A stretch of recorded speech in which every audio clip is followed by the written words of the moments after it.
Russia just uncovered a game-changer, 50 billion barrels of oil beneath an African nation no one expected to hold a drop. But what exactly is Russia doing there? Which country is this? And what could this mean for Africa's future? Let's find out. In the heart of the Sahel, where sun-scorched earth stretches endlessly, you don't expect to strike oil. Burkina Faso wasn't that kind of place. No myths of gushing wells, no oil rigs, no dynasties built on black gold. Known for cotton, not crude. But in early 2025, deep beneath layers of sand and silence, something unimaginable emerged. An oil reserve so vast it shattered every assumption. For years, the world's major oil players, ExxonMobil, Shell, Total Energies, skipped over Burkina Faso. Too dry, too risky, too landlocked to matter. Exploration was nearly non-existent. Political instability drove investors away. And yet, hidden in plain sight, lay an untouched oil empire. So how did Gazprom find what no one else even thought to search for? The answer starts years back. Not in Burkina Faso, but in Moscow. As sanctions tightened around Russia, the Kremlin began expanding its global reach, not through war, but through infrastructure. Engineers, geologists, extractors. Africa became the new frontier. Energy was the chosen weapon. With full state backing, Gazprom ventured where Western giants saw only obstacles. And Burkina Faso? It was perfect. Estranged from the West, rejecting IMF conditions, and led by a government starving for alternatives. Traoré's military regime welcomed the Russians, not just as allies, but as builders of a new national dream. In 2023, Gazprom's geologists started scanning Burkina Faso's northern lands with satellite-guided seismic imaging. Where others saw nothing, Russian tech revealed buried signals, hydrocarbon pockets locked beneath ancient rock. Quietly, without media buzz, they drilled. No headlines. Just data, dust, and drill bits. Then, in 2025, the reports came in. Not traces, not whispers of oil, but something massive, 50 billion barrels. A revelation. A nation once known for migrant labor now sat atop a fuel reservoir that could power half a continent. But it wasn't just the size, it was the quality. Light, sweet, crude. Easy to refine. Highly valuable on global markets. A geological fluke, perhaps. Scientists now believe that during the Paleozoic and Mesozoic eras, this region was part of an ancient inland sea, rich in organic matter, perfect for oil formation.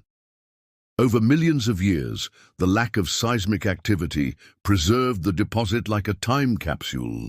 So why did no one find it before? Because they never really looked, and those who did lacked the tools. Western companies dismissed Burkina Faso using outdated surveys.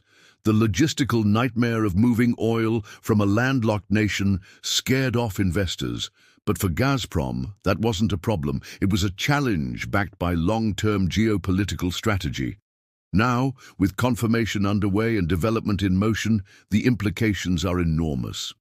If managed well, this oil reserve could generate over $3 trillion in long-term revenue. Even after accounting for corruption, infrastructure, and market swings, it's still one of the biggest finds of the century. And what makes this even more surprising? This isn't a Western-led consortium, no IMF deals, no strings.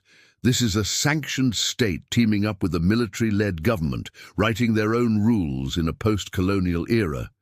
In today's world, oil equals power. And this discovery, it's shifting power, toppling old orders, challenging Western dominance across parts of Africa. But despite the magnitude, the oil hasn't flowed. Not yet. Burkina Faso's leaders promise it won't be stolen, won't be sold to the highest bidder. They say this oil is different, that it will build cities, not just line pockets. But similar promises were made. In Venezuela, in Angola, in Iraq. The real question is, who gets to control what comes out of the ground? When the news broke of Burkina Faso's oil, Western embassies didn't ask, is it real?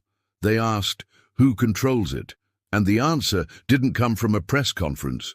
It came from a new political reality. France is out, Russia is in. To understand how we got here, you have to go beyond the oil fields, into the corridors of power. This isn't just about ownership, it's about trust, about allegiance. Once upon a time, Burkina Faso was one of France's most dependable francophone allies. French troops were stationed in country. French companies ran banks, telecom, infrastructure. French diplomats advised presidents. For decades, France called it their private backyard.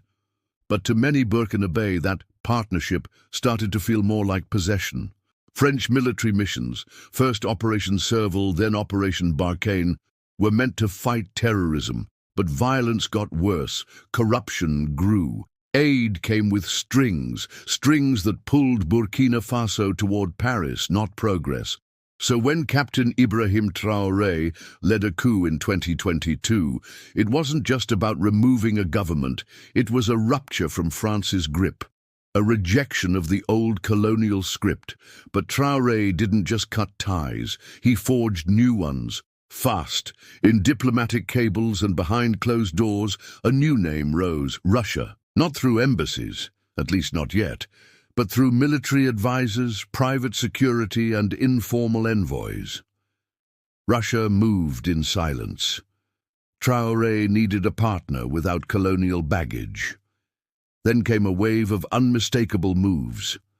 First, the military government ended joint ops with French forces. Then it revoked privileges for French NGOs and media. Next, the French ambassador was expelled, accused of meddling.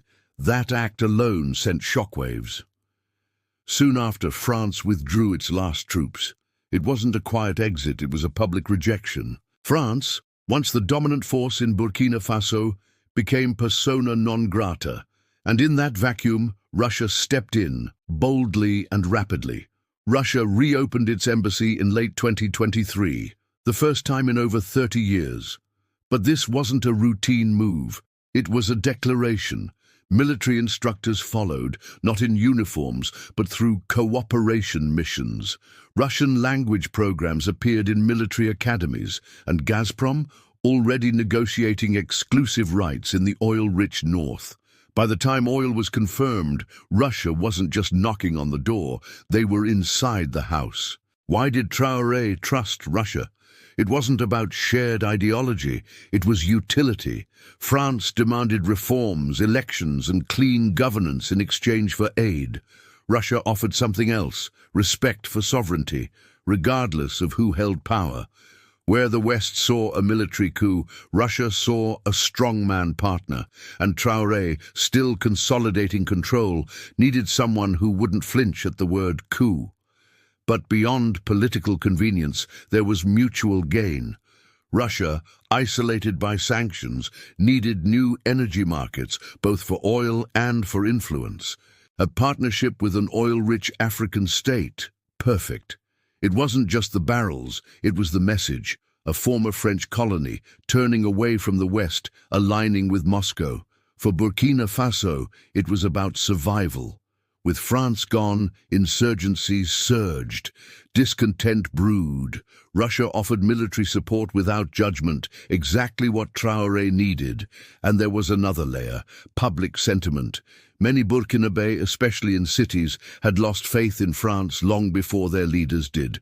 The hypocrisy of fighting jihadists while backing corrupt regimes made France look less like a savior and more like a puppeteer.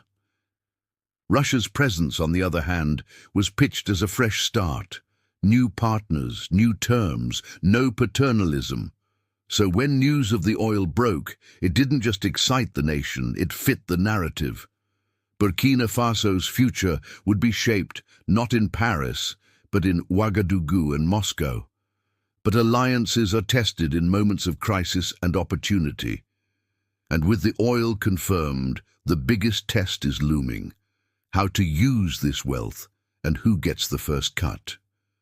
Now, with foundations in place, a vision is emerging, a future of highways, refineries, and cities rising from the desert.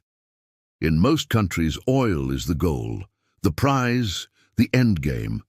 But in Burkina Faso, it's something else, a beginning. These 50 billion barrels weren't declared a miracle. They were introduced as a tool, a step. Traoré's administration isn't calling the country a petro-state. They're calling it something else, Africa's next transformation hub. And the model they're following, not France, not even Russia, they're looking east to the desert skylines of the UAE. Listen closely to speeches from Ouagadougou today, and you'll hear an echo, not of colonial powers, but of Dubai, a once barren land turned into a global metropolis. That's the blueprint, that's the dream. And for the first time, Burkina Faso may just have the fuel to build it.